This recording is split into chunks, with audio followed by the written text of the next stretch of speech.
up, everybody? Welcome to Edge of Philly Sports. Today, we are breaking down, previewing Eagles versus Dallas in a massive, massive Sunday night game, talking matchups to watch, keys to victory for the Philadelphia Eagles, and more. Joining us, he is Mitch Kofsky at Mitch Kofsky on X. What's up, man?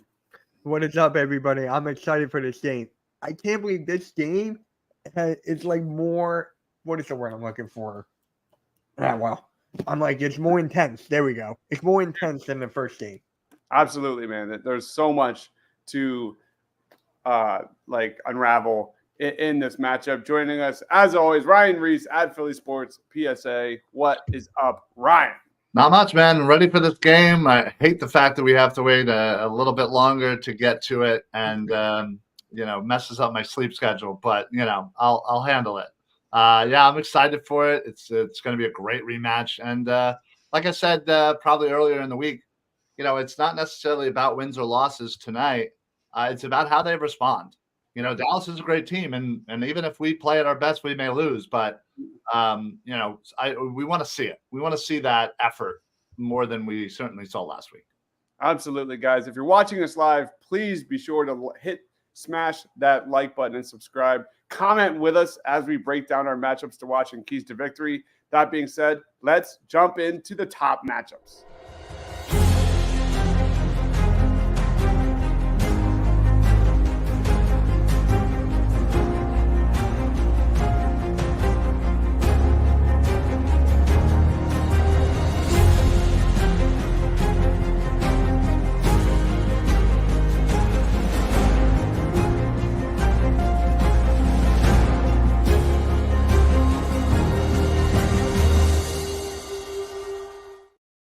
Eagles versus Cowboys, man, doesn't get any bigger than this. I'm going to throw it to you, Mitch. What are you watching first?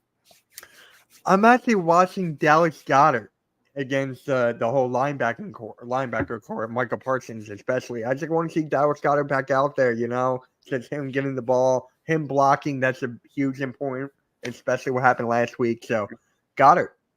Yeah, that's a huge one for so many reasons. I put this tweet out last week.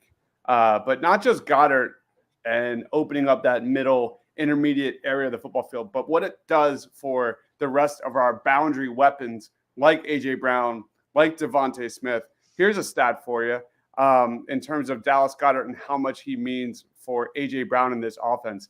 A.J. Brown with Dallas Goedert this season, 84.8% reception percentage, 111 yards per game, 15 yards per reception. A.J. Brown without Dallas Goedert this season, 53.8% reception percentage, 53 yards per game, and 10.7 yards per reception, man. Those numbers speak for themselves, how much it opens up A.J. Brown down that sideline and that vertical element in this Eagles offense.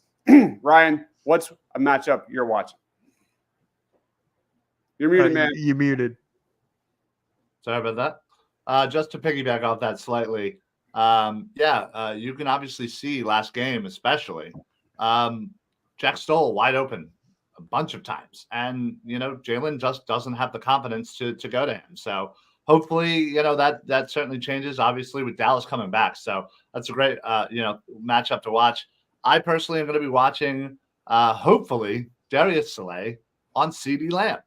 And I hope to God he is attached to his hip all game because he torched us last time. He had a career day and just looked absolutely unstoppable and was a mere 2 yards away from winning the game for the Cowboys the last time. So I want to see a little more concerted effort to minimize CeeDee Lamb's impact. He's certainly going to get his, but I think right now Slay has to be the one on him right now.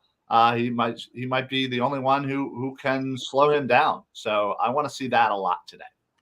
I'm going to, because CeeDee Lamb does a lot in the slot, and I want to throw one more name in there, and that's Jake Ferguson, who had 10 receptions the last time these two teams met. Jake Ferguson had 10 receptions, 91 yards and a touchdown.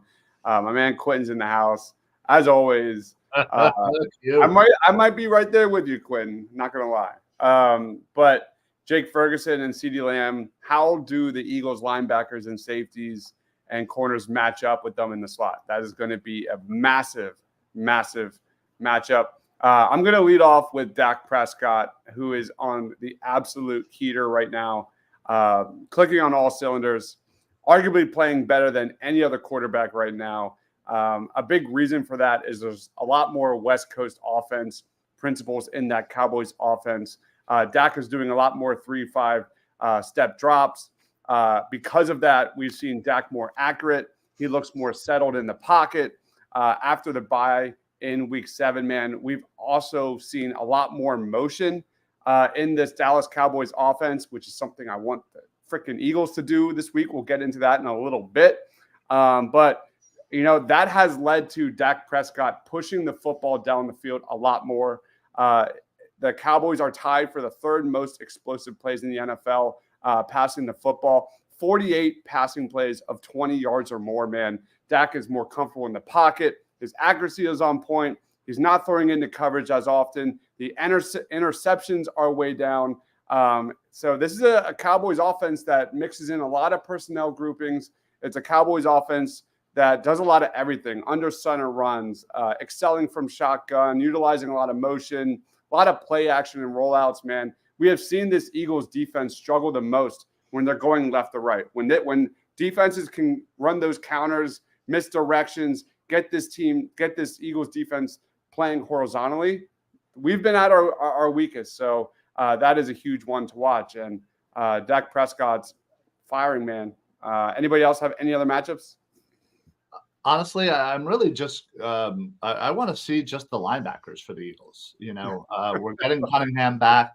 We're getting Shaq Leonard, whom, according to Cunningham, has really sung his praises all week, saying how quickly he's picking the scheme up and everything. So I'm really hopeful that the two of them, certainly can at least improve from last week. I mean, good Lord. It was pretty terrible. So that's a really good one.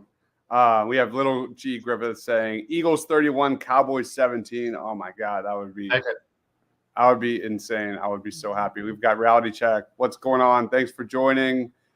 Philly Special Cards. Thank you for joining.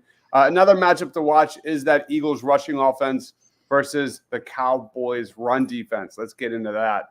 I think one of the biggest areas for last week's Eagles loss to San Francisco was the Niners run defense. The Eagles ran for 5.8 yards per carry and 185 yards 2 weeks ago. Last week against the Niners, 2.7 yards per carry for 46 yards. And that was pretty much ball game. DeAndre Swift only had 6 carries for 13 yards. 2 underrated players you got to watch for the Dallas Cowboys is Damone Clark and Marquise Bell. Both are second-year players. They're linebackers. They're stepping up since Leighton Vander Esch went down. And, that's a game that we need to make sure the Eagles run all over the Cowboys. So for me, that's a big matchup. The Eagles run offense against that Cowboys run defense. We could talk about the pass rush. Last time these two teams went up against each other, the Eagles had arguably their best pass rush of the season. Brandon Graham had 2 sacks, Jalen Carter, Fletcher Cox, Josh Sweat, Hassan Reddick. They got to Prescott 5 times, but they were all over them. Their per PFF, the Eagles pass rush grade against the Cowboys back in week 9 or something, I think it was 80.9. That was their best grade this season. So you look at this Cowboys offensive line, they struggle against elite pass rushes. So we need to see an Eagles pass rush, a 4-man pass rush that is consistently getting to Dak Prescott. Dak is excellent handling the blitz.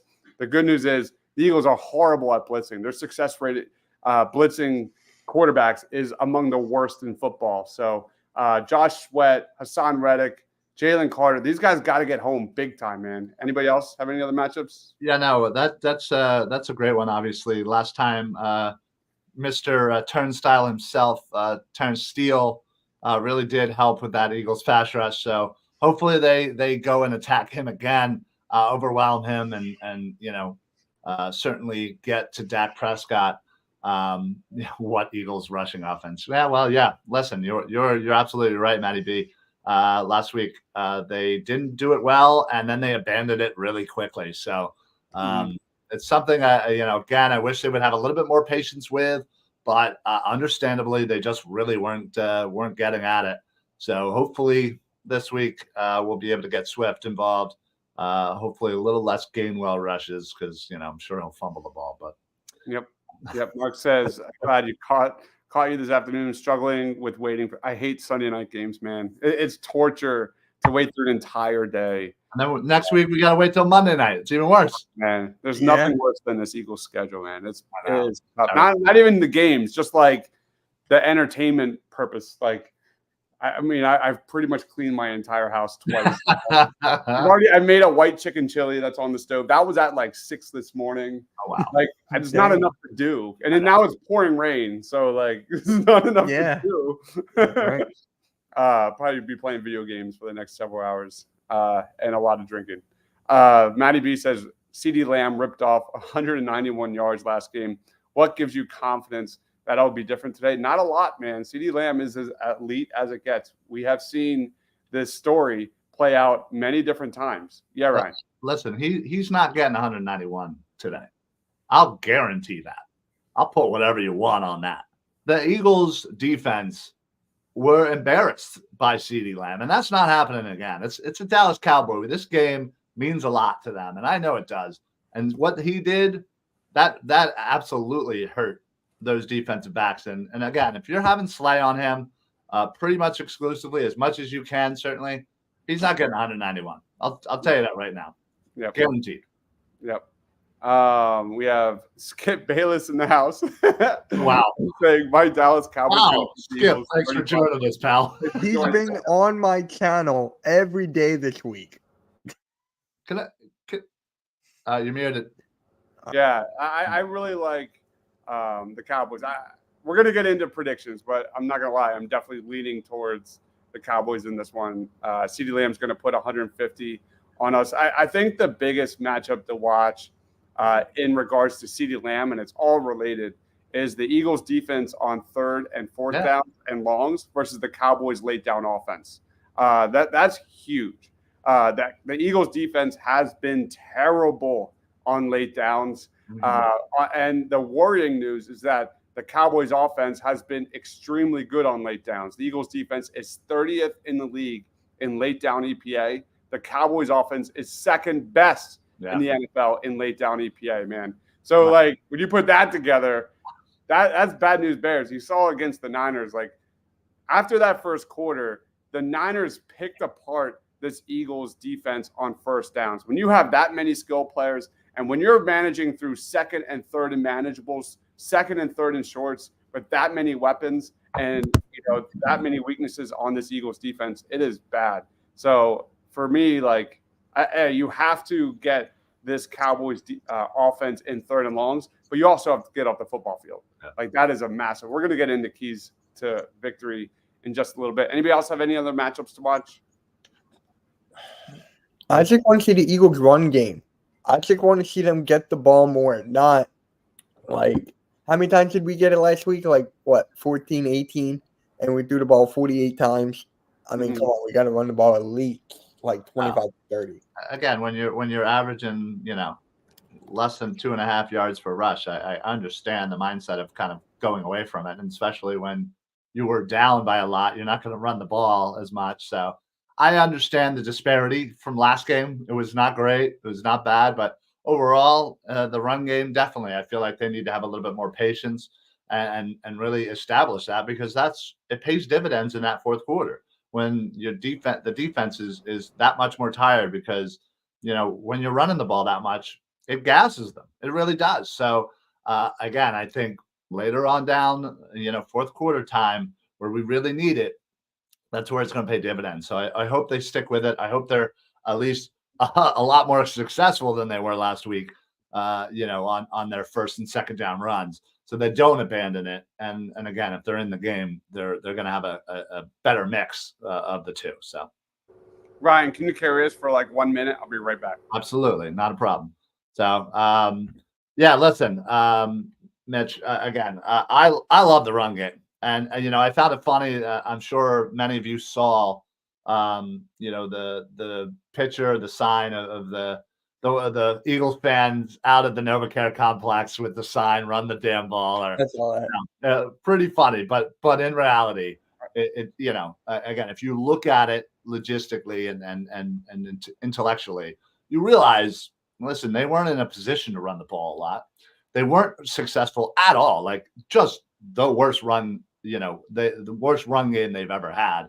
So adding 10 more rushes wasn't going to help a damn thing. So I get it. I'm all for having a better mix. I understand we're in a passing league, and it's probably going to be 60-40 at best. But I'd like to see that a little bit more. But if it's not working, it's not working. And if you're down in the game, you're not going to be running the ball. So hopefully we'll be in it. My biggest thing about that was just the offense just needs to be more creative. Like, they need to have Swift involved in more checkdowns. They need to get our playmakers more in space. Like, there's no difference to me than running a football for 4 yards versus a 4-yard checkdown. They're all the same. And that was my issue, is like Hurts holding on to the ball too long. I thought he was terrible against the Niners. And, but that's also Brian Johnson as well. So Skip Bayless says Jerry World is Cowboys country. Saddle the horses and let's ride. How about them? Is there anything worse than a Cowboys fan? Are you kidding me with that comment? Like, who do you think you are sounding like? Like, just arrogant, pompous a-holes, man. Exactly. I can't even like envision me typing something like that on a computer. Like, that's so ridiculous. Right. Eagles defense has not recorded a sack on third down all season. That's interesting. I actually didn't know that. That's a really good one. Is that actually true? I don't know. It doesn't feel right. It doesn't. Statistically, the improbability of that, it has to be in like. What are the odds? Yeah, exactly. Holy my God! If that's true, though, that explains why they're so bad on third down. But I mean,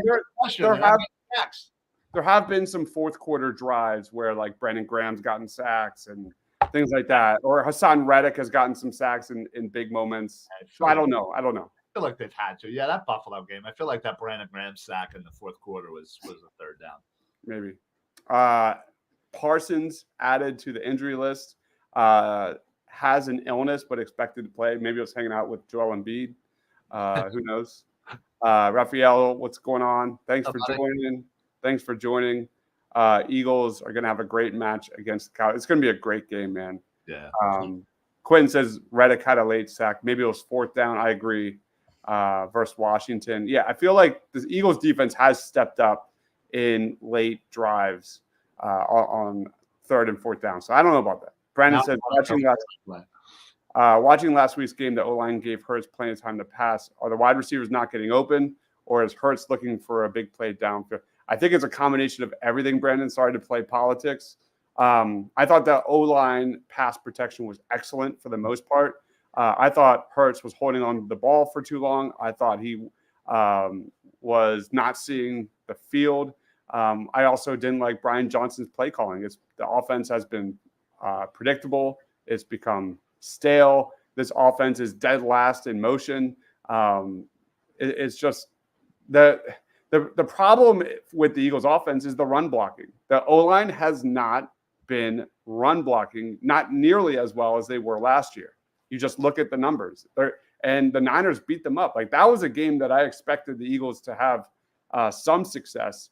The Niners pushed them around in the trenches. And that's something we're not used to seeing in Philadelphia. Like, and as soon as the Niners were able to get a lead and make this Eagles team one-dimensional, it's what it is, man. It's what it is. So one more matchup to watch is Eagles wide receivers versus Deron Bland.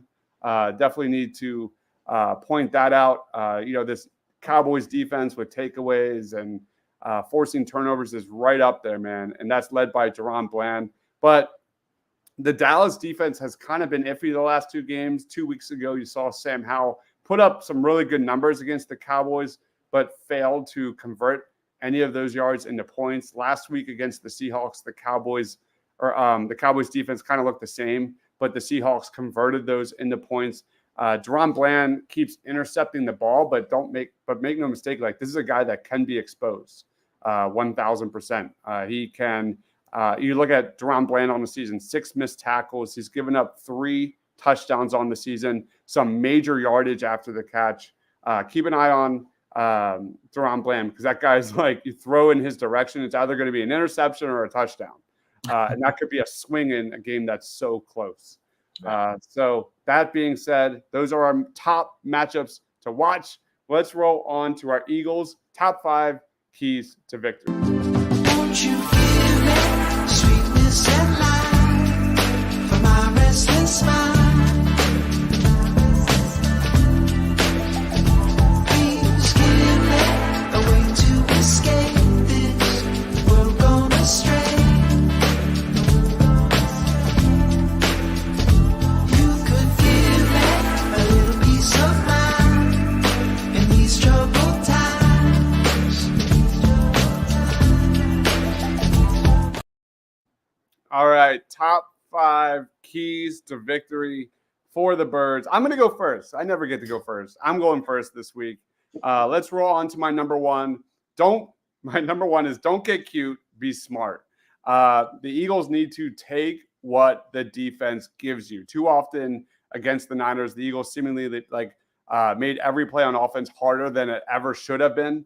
The Eagles need to find a way to get Swift touches early and often, not just the run game. Get involved in the passing game, screens, checkdowns, whatever it is. Just get Swift in open space.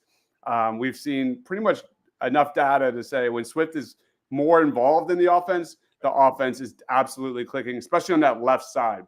The Eagles' left side of the O-line is by far its strongest, running or moving the football down the field. Number 2 for me is back to fundamentals. Missed tackles was an ongoing narrative in that Niners game.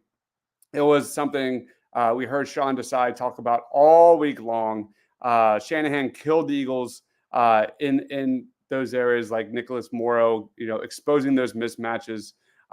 If the Eagles allow CeeDee Lamb to get loose and allow him to get the ball without swarming, we could see a lot of the same issues in this area. Number 3 for me, stop the Cowboys in the red zone on 3rd down. I already touched on the late down success rate for the Eagles and the Cowboys. This is a huge advantage for the Cowboys. The Eagles have to get off the football field. The good news is the Cowboys are 17th in red zone scoring at 53.7%. That was a huge area in that first matchup against the Cowboys. I think they had a turnover on downs and things like that in the second half in week 9. So again, if the Eagles can get the Cowboys off the field on 3rd, that's what we want. Brian Johnson needs to wake the F up is my number 4. The offense has become too stale and too predictable. We need more motion. The Eagles use motion at 9% of their snaps. That's the worst in football. The team above them is at 12%. So it's a 3% gap. That's how bad this is.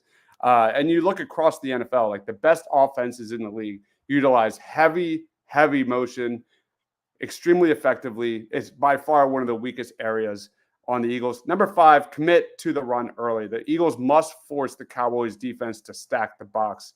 The Eagles need to score points. The Cowboys are going to score points.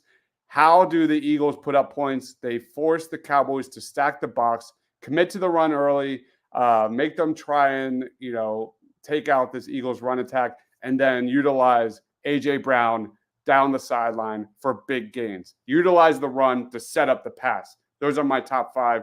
Mitch, you're up. Well, fundamentals is my number 1. I mean, just looking at the tacklings, I feel like I was watching the movie Little Giants when they're trying to tackle Spike. That's basically what it was, trying to bring him down, and that was just a terrible, terrible thing. And 2, I got to go with the red zone. You got to you got to get into that end zone. If we got into that end zone in that first quarter, 14-0, I would have felt a lot better about this team. I would have felt more confident, but then fell flat. 3 is Dallas Goedert. I want him to get the ball more.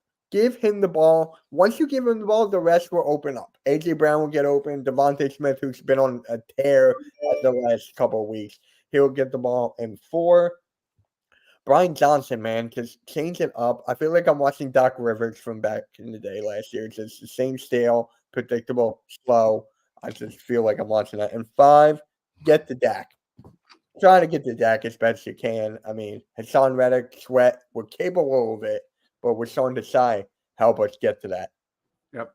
The Cowboys have the 18th best offensive line when it comes to pass block win rate at 56%. The opportunities are there, just like we talked about that Niners O-line, and it didn't happen. Ryan, what are your top 5 keys? What are we doing? 1 through 5? Well, number 1, get to Dak. You were successful last time. It affected what he could do. You slowed down their offense enough to be able to outscore him. That's what you need to do again. You need to get to Dak. You need to get some sacks, get the pressures up. Focus on going through Terrence Steele. He obviously just wasn't able to do it last time. So whatever you got to do, get to Dak. Number 2, get off the damn field. Third downs have been the worst. Get off the damn field. I mean, the first 2 downs, you're able to get them in 3rd and long situations, and then you just give it up. Unacceptable. Hopefully, with getting Cunningham and bringing in Leonard, you can hopefully fix a little bit of the middle of the field. But man, you got to get off the field on 3rd downs. Number 3. I honestly, I don't care where CeeDee Lamb lines up. I don't care if he lines up at the backfield. I don't care if he's on the sideline. You get Slay on him every single time. He goes into the locker room. I want Slay on him. He has to go to the bathroom. Slay's right there. I don't care. Get Slay on CD. I want to minimize his impact in this game. Even Q said it. Give CD the Travis Kelce treatment. Whatever you got to do. Absolutely. Number 4, you gotta score and score early. And enough of this, first half crap where you're not effective. I mean, last week you came down and you didn't look that great. You were getting the ball down the field, but you settled for field goals. You end up with 14 points and a 14-0 lead on San Fran.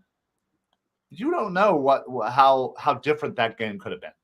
The mindset could have absolutely changed for San Fran, and you could have absolutely continued to pound on them. So I want to see points, and I want to see those touchdowns. I want to see them early. I want to see first half actually. Last year we were the best second quarter team. We scored like 90% of our points. I know I'm exaggerating, but still, I want to see that again. I want to see some first half scoring and look comfortable. And then number 5. I will say run the ball. It's there, obviously. It's the same thing like last week. They're not giving it to you. You're getting 2 yards a carry, blah, blah, blah, blah, blah. All right, I get it. But kind of dives like you said, get Swift involved however you can, whether it's running, whether it's screens, whether, check downs, whatever. I don't care. I want to see Swift. I mean, he has been so explosive when we've been using him. And you're right. You brought up the whole left side thing, man. The disparity between running to the left versus the right is a clear over 2 yards per carry. It's absolutely insane. Mailata and Dickerson clearly are doing their thing. So I want to see running the ball. I want to see a good mix because I know if that happens, if there's a nice mix, if there's a 60-40 mix, that means 1, they're in this game, and 2, they're being effective in both sides of offense. So that'll tell a lot about this game. Just simply looking at the disparity between run and pass. Yep. Getting some feedback.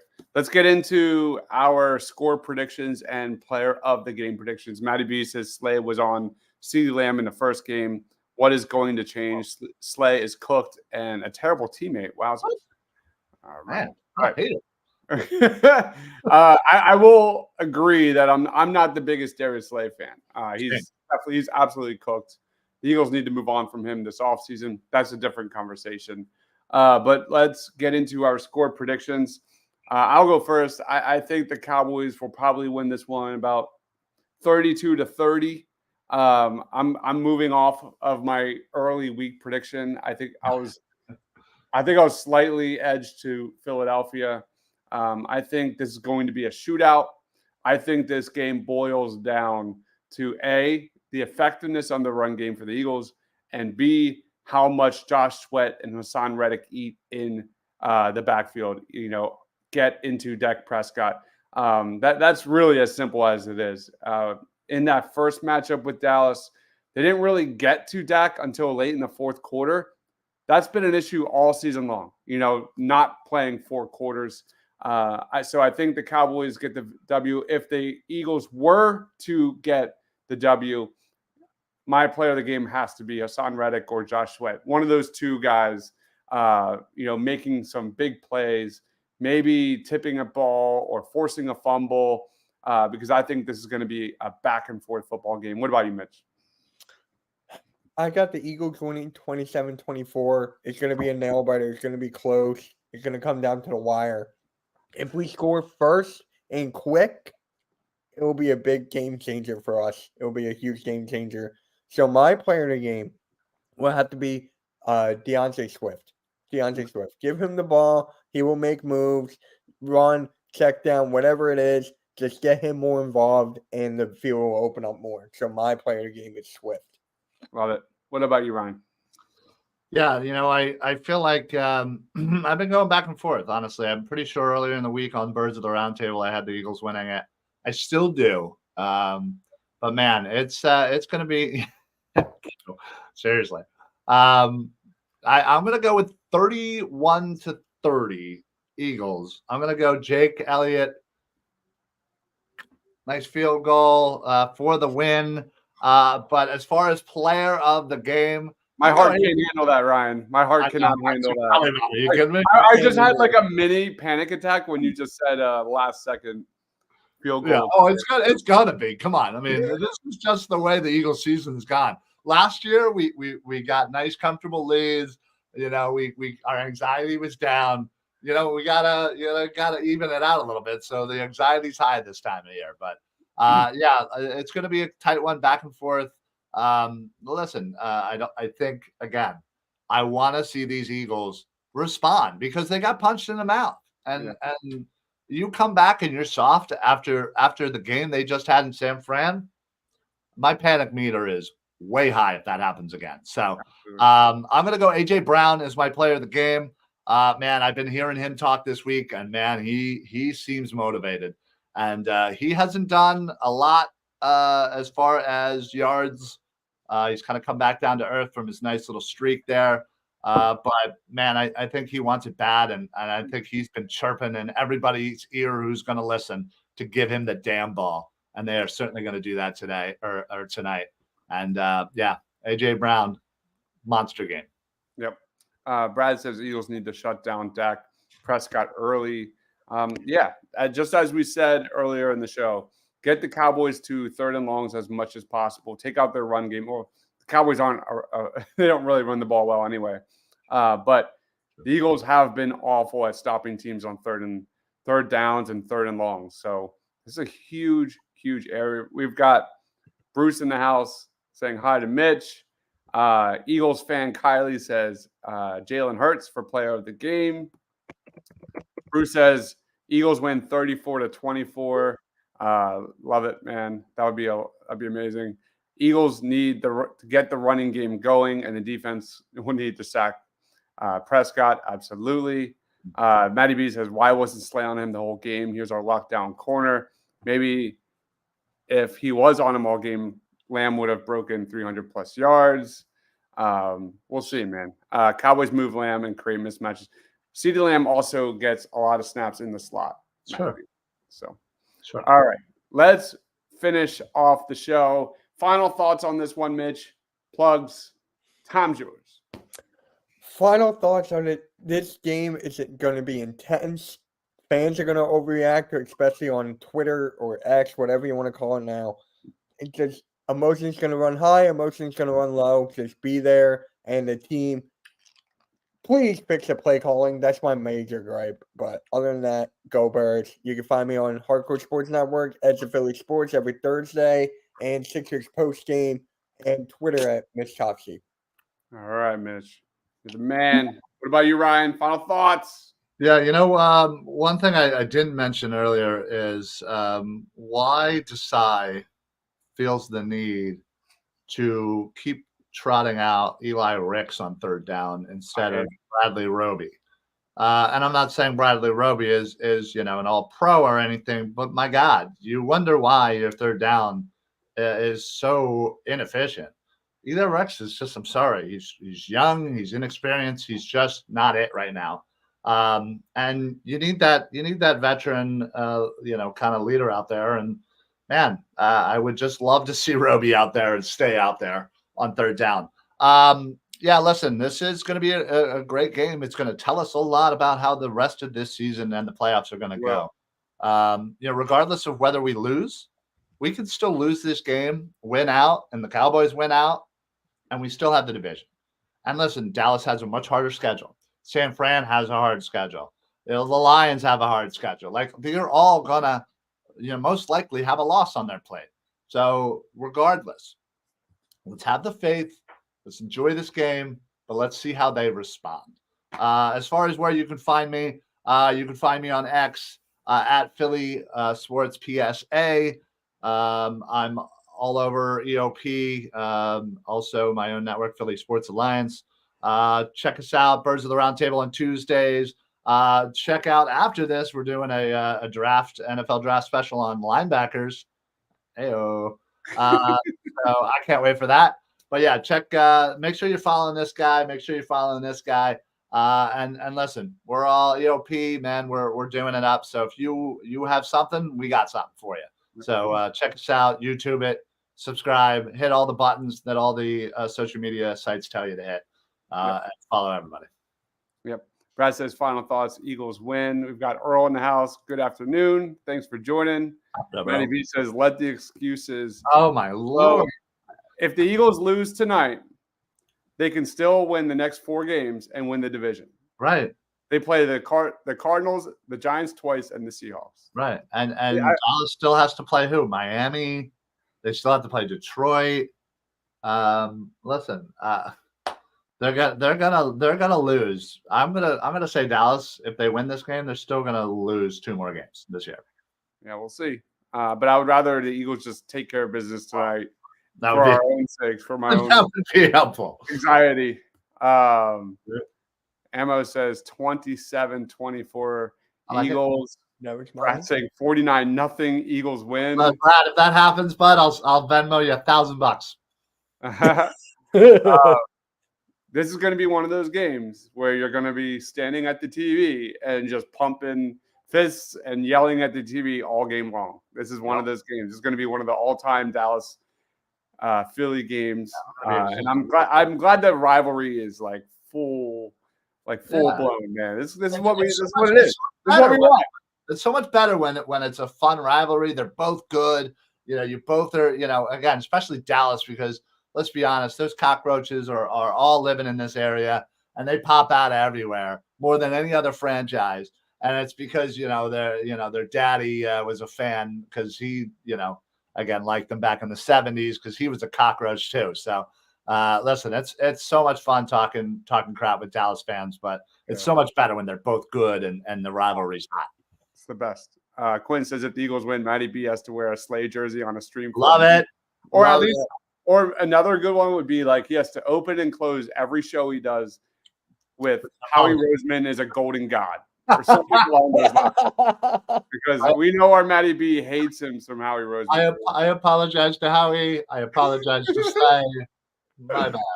Mark, thanks for joining so much. Yeah, and Marlene says Eagles freeze. Guys, thank you everyone for watching. We'll be back for halftime with me and Shane, and then post game right when the clock hits 0.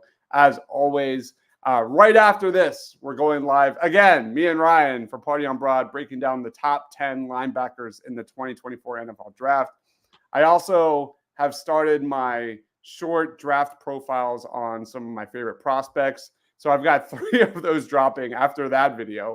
So a lot of draft content coming. One of your boys, Mitch, Blake Corum, is one of them. So that'll be dropping this afternoon. Oh, I'm nervous for that game, man. I'm nervous. It's going to be great, man. It's going to be awesome, man.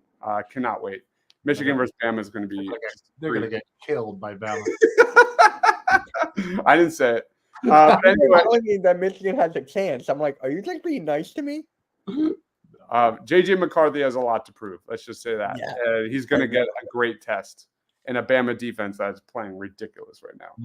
Mhm. Guys, thank you everyone for watching. Again, please consider subscribing. Help us out. Here's Mitch Kofsky at Mitch Kofsky. Go check out Hardcore Sports Network, wherever you get your podcasts. Down there, he is Ryan Reese at Philly Sports PSA on X. And check out Philly Sports Alliance Facebook, wherever you get your shows.